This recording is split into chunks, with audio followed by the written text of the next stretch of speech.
Olá, pessoal, tudo bem? Boa noite. Meu nome é Fabiana Moreno, sou também conhecida como professora Fabi, sou professora de Física e quero agradecer essa oportunidade do canal Mais Gel, né, de estar trabalhando com vocês essa noite. Hoje nós vamos falar um pouquinho sobre os assuntos mais recorrentes ao Enem. Mas para que nós possamos falar sobre esses assuntos, né, é importante o aluno saber que para fazer uma prova do Enem de física, ele tem que saber a interpretação de texto, a interpretação de tabela, a análise de gráfico, certo? Bom, então vamos falar um pouquinho aqui, né, sobre os temas mais recorrentes ao Enem. Dentro dos assuntos mais recorrentes do Enem, nós temos aí a mecânica com 31,4%, a eletricidade e energia com 24,8%, a ondulatória com 19%, a termologia com 15,9% e a óptica com 9%. Dentro da mecânica, os assuntos que são mais recorrentes, a velocidade média, saber diferenciar a velocidade média de velocidade escalar média, a trajetória, a análise de trajetória, queda livre. Ainda dentro da mecânica, nós temos a parte da dinâmica, que são as leis de Newton, né? A força de atrito, a energia mecânica, o princípio da conservação da energia mecânica, a estática, a hidrostática. Lá na eletricidade e energia, que corresponde nos últimos anos aí a 24,8% da prova, tem a eletrostática. O que vem caindo mais recorrente dentro da eletrostática é o campo elétrico. Já na eletrodinâmica, está caindo as leis de Ohm, primeira e segunda lei de Ohm, e circuito elétrico, né, que vem com uma certa constância aí nas últimas provas. Na ondulatória, é importante saber a equação fundamental da onda, né? A velocidade é igual ao comprimento de onda vezes a frequência. Lembrando que essa frequência, a unidade de medida dela é em hertz, e 1 hertz é a mesma coisa que uma rotação por segundo. Então, quando a gente relaciona a frequência, a velocidade também tem que estar em metros por segundo. E os fenômenos ondulatórios, né? Que são mais recorrentes, é a reflexão, a difração, a interferência. Já dentro da termologia, que corresponde aí a 15,9% da prova nos últimos anos, nós temos a calorimetria. Dentro da calorimetria, saber diferenciar o calor sensível do calor latente. Na termodinâmica, vem caindo com recorrência máquina térmica, né? Agora, para a gente ter um pouquinho aí da demonstração de como esse assunto pode ser cobrado na prova, eu vou trabalhar aqui com vocês um pouquinho sobre a definição de alguns conteúdos, né? E depois eu vou trabalhar com vocês aí a aplicação desse conteúdo em exercícios. Como que é cobrado esse exercício dentro da prova do Enem? Então, quando a gente fala que o primeiro assunto, que é lá da parte de mecânica, sobre trajetória, a trajetória é o nome dado ao percurso realizado por um determinado corpo no espaço, com base em um sistema de coordenadas pré-definido. Então, pode-se definir trajetória como a curva que liga as sucessivas posições ocupadas por um corpo em movimento. Então, como a gente pode observar, esse aviãozinho aqui, ele está descrevendo o trajeto através de ligações sucessivas, né? Então, a trajetória é a linha que liga as sucessivas posições ocupadas por esse corpo. Só que a trajetória, ela pode ser definida como uma trajetória irregular, uma trajetória retilínea, uma trajetória circular, uma trajetória elíptica, né? Por exemplo, lá dentro do movimento uniforme, a gente fala MRU, movimento retilíneo uniforme. É um movimento retilíneo em estrada reta, uniforme porque é em velocidade constante. Já no movimento circular, a gente vai estudar com essa trajetória circular, né? Aí, elíptica, professora. A elíptica, a gente pega lá as leis de Kepler, né? Então, nós temos lá, vai todo movimento nas leis de Kepler, ele está descrito aí na trajetória elíptica. Bom, dentro da trajetória, eu coloquei um gifzinho aqui para a gente poder analisar. Olha só, a gente tem um aviãozinho aqui, né? E eu posso observar aqui nesse pontinho azul, o avião, ele vai descrevendo uma trajetória aqui retilínea, mas ao soltar aqui um objeto, esse objeto ele não cai numa trajetória retilínea, ele cai numa trajetória parabólica. Por quê, professora? Porque depende do referencial adotado. Na visão do piloto, ele vai descrever aqui, ó, uma trajetória retilínea. Por quê? Porque ele soltou o objeto, como ele continua com a mesma velocidade, com a velocidade constante, ele simplesmente soltou o objeto naquela posição. Então, para ele, está vendo a trajetória retilínea. Para qualquer pessoa que estiver fora do avião, ele vai estar vendo o quê? Uma trajetória curvilínea. É a mesma coisa da gente colocar aqui, ó, o trem, dentro e fora do trem. Quando você está dentro de um trem, até mesmo dentro de um ônibus, né, ou um carro, se você pega uma bolinha e joga ela para cima, você está vendo o quê? Ela sobe e desce na sua mão. Essa trajetória é para você. Mas será que essa trajetória é a mesma trajetória para quem está fora desse trem ou fora desse ônibus aí, que está vendo ele movimentando na velocidade constante? Olha só, para quem está fora, o referencial é outro. Então, à medida que ele vai se movimentando, ele vai vendo uma trajetória, um arco de parábola, uma trajetória parabólica. Então, para quem está dentro, sempre vai ser retilíneo. Para quem está fora, sempre vai ser uma trajetória, um arco de parábola, né? Uma trajetória parabólica. Vamos colocar aqui um exemplo. Nos desenhos animados, isso aqui é uma questão que caiu no Enem, né, do ano passado, Enem 2020. Nos desenhos animados, com frequência, se vê um personagem correndo na direção do abismo. Mas, ao invés de cair, ele continua andando no vazio e só quando percebe que não há nada sob seus pés é que ele para de andar e cai verticalmente. Então, nesse primeiro trecho, o que ele está fazendo? Ele está contando um fato. Ele está falando que normalmente nos desenhos o Papaléguas, né, tinha muito isso. Ele corre lá, ele vem correndo, correndo, opa, não tem um chão aqui. Aí de repente ele cai, né? Então ele vai cair aqui verticalmente. No entanto, para observar uma trajetória de queda no experimento real, pode-se lançar uma bolinha com velocidade constante sobre uma superfície de uma mesa e verificar o seu movimento de queda até o chão. Qual figura melhor representa a trajetória de queda da bolinha? Então, lembra que eu falei que é importante interpretar? A primeira parte, ele está dando apenas o quê? Uma informação, um textozinho que fala de um fato recorrente em desenhos animados. Mas o que a gente precisa pegar é essa parte aqui para baixo. O que é importante observar? Que ele vai ser lançado em uma trajetória com velocidade constante. E outra coisa, sobre a superfície de uma mesa. Então, ele vai vir aqui na mesa aqui e vai ser lançado. Qual movimento ele vai descrever? Quando eu pego que o móvel está na velocidade constante, que essa bolinha, ao ser lançada aqui, ela está com uma velocidade constante, então eu posso dizer que na horizontal a velocidade dela vai permanecer a mesma, porque ela está sendo lançada em relação à horizontal permanece a mesma, porque ela é constante. Mas ela vai ter uma velocidade em relação à vertical, à medida que ela vai caindo. Por quê? Porque nós temos a presença da aceleração da gravidade. A aceleração da gravidade é a força com que a Terra atrai os corpos. Então, ela tende a puxar esse corpo o quê? Para baixo.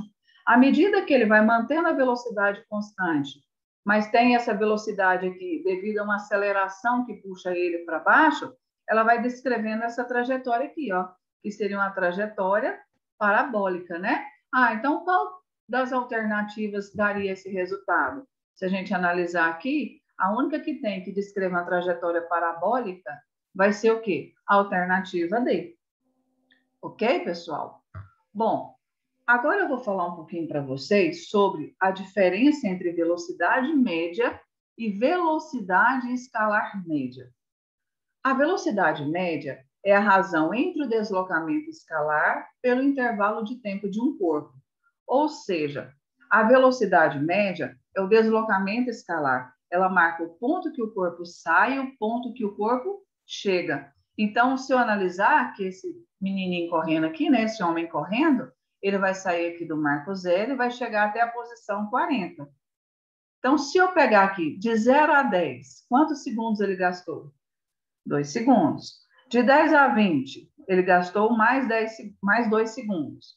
De 20 a 30, ele gastou mais 2 segundos, que de 4 a 6 foi mais 2 segundos. De 30 a 40, de 6 a 2, ele gastou mais 2 segundos. Ou seja, em qualquer ponto que eu pegar, a velocidade vai ser a mesma. Porque se eu pegar 10 por 2, 5. 20 por 4, 5. 30 por 6, 5. 40 por 8, que seria o trajeto total, o ponto que ele sai e o ponto que ele chega, também vai ser 5. Então, a velocidade média, eu considero o ponto que ele sai e o ponto que ele chega. Eu escolho o ponto que ele sai e o ponto que ele chega. Mas a velocidade escalar média, que nós vimos a velocidade média escalar média, ela está associada à rapidez do corpo. Quão mais rápido ou devagar esse corpo se desloca. Então, a velocidade escalar média é a rapidez do movimento. É a velocidade que mede a razão. O que é a razão? A divisão entre a distância percorrida pelo corpo num determinado intervalo de tempo. Então, ele vai analisar qual que é a distância total que ele andou, qual que é o deslocamento total desse móvel. Então, a gente analisa aí a velocidade escalar média. A fórmula da velocidade escalar média, ela muda o seguinte. Na velocidade média, nós temos que é o ΔS dividido por ΔT, que seria a posição final menos a posição inicial, né? A posição que ele chega menos a posição que ele sai. Já na velocidade escalar média, é a distância dividido pelo tempo. É a distância dividido pelo tempo. Velocidade média, no sistema internacional, a unidade é metros por segundo. A distância percorrida é dada em metros, assim como o ΔS também é dado em metros. E o intervalo de tempo é dado em segundos. É importante, para regra, que por uma regra prática aqui, né? É importante saber algumas unidades, algumas transformações para a gente trabalhar a velocidade média e em si essa parte de mecânica, né? Que são as transformações aí, ó, de quilômetros para metros, de metros para centímetros, de hora para minutos, de minutos para segundos. Uma hora tem quantos segundos? Né? Então, são transformações que a gente tem que ter, já saber, ler o exercício e rapidamente saber transformar. As transformações aqui de quilômetros para metros, de centímetros para metros. Mas, professora, aquela transformação de quilômetros por hora para metros por segundo, quando que eu uso? Essa transformação, ela só é válida para transformar velocidade. Então, quando a velocidade está em quilômetros por hora, para transformar em metros por segundo, eu vou dividir por 3,6. Se ela estiver em metros por segundo e o exercício pedir em quilômetros por hora, eu vou multiplicar por 3,6. Vamos a um exemplo aqui, que também é uma questão do Enem, tá? Também foi uma questão já aplicada nos Enem passados. Nas estradas brasileiras, existem vários aparelhos com a finalidade de medir a velocidade dos veículos. Em uma rodovia cuja velocidade máxima permitida é de 80 km por hora, um carro percorre uma distância de 50 centímetros entre os dois sensores no tempo de 20 milissegundos. Que informação que ele me deu até aqui? Que ele tem um carro que percorre uma distância de 50 centímetros e essa distância entre dois sensores, essa distância vai ser percorrida no intervalo de tempo de 20 milissegundos. Só que a velocidade máxima permitida naquela via é de 80 km por hora, então ele não pode ultrapassar essa velocidade. De acordo com a resolução número 396 do Conselho Nacional de Trânsito, para as vias com velocidade de até 100 km por hora, a velocidade medida pelo aparelho tem a tolerância de 7 km por hora, além da velocidade máxima permitida na via. Qual que era a velocidade? 80. Então, além dos 80, para não ser multado, né, ele pode ter uma velocidade tolerável aí de 7 km por hora a mais. Considere que a velocidade final registrada do carro e o valor médio descontado, o valor de tolerância do aparelho. Considere que a velocidade final registrada do carro é o valor medido descontado o valor da tolerância do aparelho. Nesse caso, qual a velocidade final registrada? Então, ele quer saber qual que é a velocidade que foi registrada. Então, para saber a velocidade registrada, ele vai considerar o valor descontado. Então, o que a gente vai fazer? Primeiramente, eu tenho que saber que velocidade ele descreveu esse trajeto, de 50 centímetros. Então, nós vamos tirar as informações. De acordo com meus dados, eu tenho que a distância é 50 centímetros, a velocidade é o que ele quer achar e o tempo é 20 milissegundos. Só que eu falei que a distância, a velocidade, aqui como é metros por segundo, no sistema internacional. Mas como eu estou observando as unidades de medida em quilômetros por hora, então vou transformar aqui, ó, vou transformar em metros, vou transformar em segundos, e no final a gente faz a transformação, né, para quilômetros por hora. Então, a distância de 50 centímetros equivale a 0,5 metros. Se eu dividir por 100, vai dar 0,5 metros. 20 milissegundos, 1 milha é 10 a menos 3. Então, é 20 vezes 10 elevado a menos 3 segundos, que equivale a 0,02 segundos. Calculando a velocidade aqui, a velocidade final, a velocidade dele vai ser a distância dividido pelo tempo. A distância é 0,5, o tempo que ele gastou foi 0,02 segundos. 0,5 dividido por 0,02 vai ser 25 metros por segundo. Bom, mas eu tenho a resposta em quilômetros por hora. Como que eu transformo? Multiplico por 3,6. 25 vezes 3,6 vai dar 90 quilômetros por hora. Mas esse valor não é o valor com desconto, porque ele poderia percorrer com a velocidade máxima de 80, só que o radar ele tem um desconto de tolerância de 7 km por hora. Então, se eu pegar 90 menos 7, vai dar 83 km por hora. Então, a alternativa correta aí, nós temos a letra C, certo? E vamos falar sobre um último assunto aqui, que seria o movimento de queda livre. O movimento de queda livre é o movimento na vertical de um objeto que se desloca livremente, unicamente sob a influência da gravidade. Então, é importante saber, a única coisa que influencia na queda livre é a gravidade. É a gravidade. Quando eu falo movimento de queda livre, o que eu tenho que saber?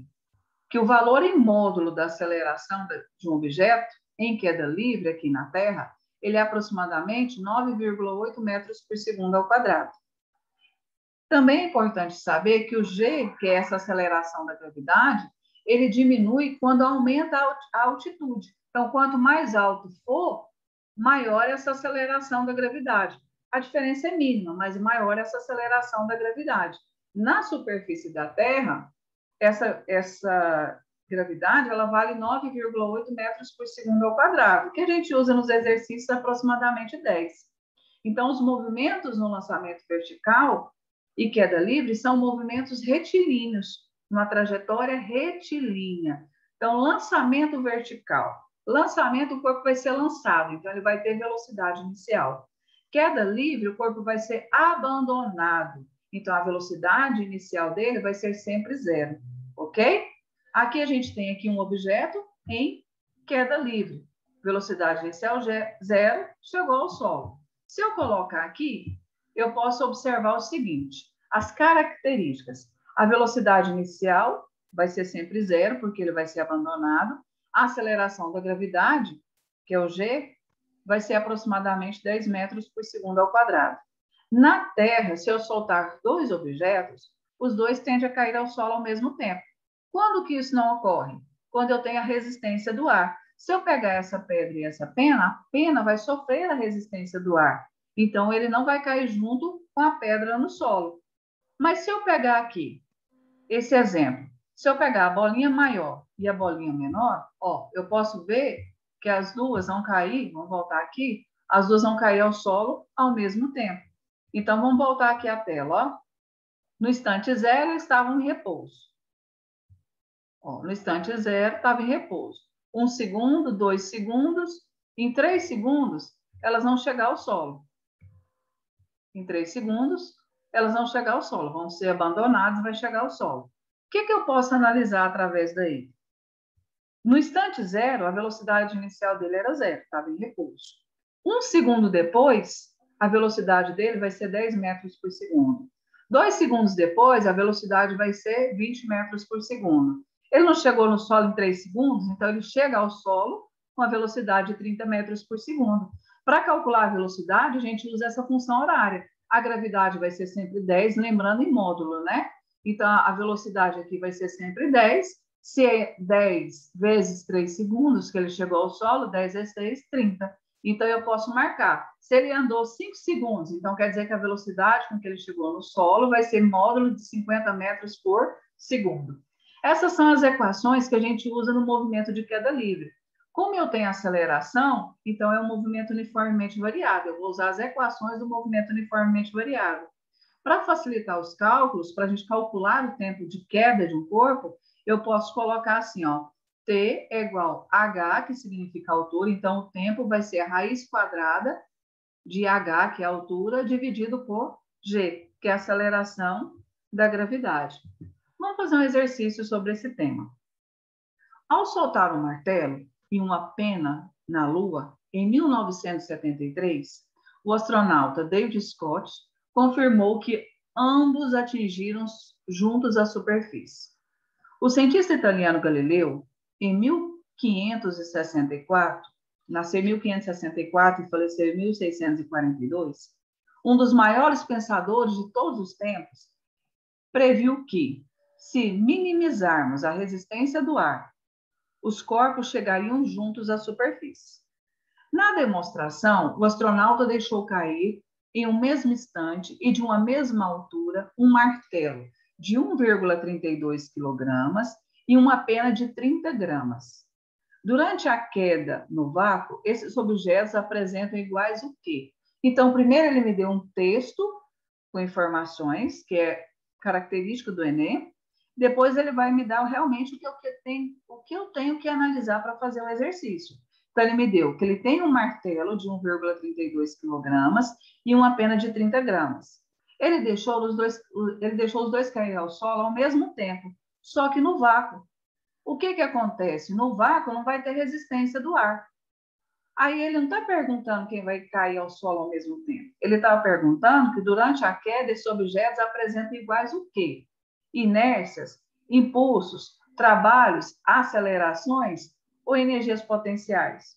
A resposta vai ser o quê? Acelerações. Porque lembra que a gente falou? Na queda livre, a única coisa que influencia é a aceleração da gravidade. Então, eles vão ter a mesma aceleração. Bom, pessoal, nós vamos encerrar por aqui.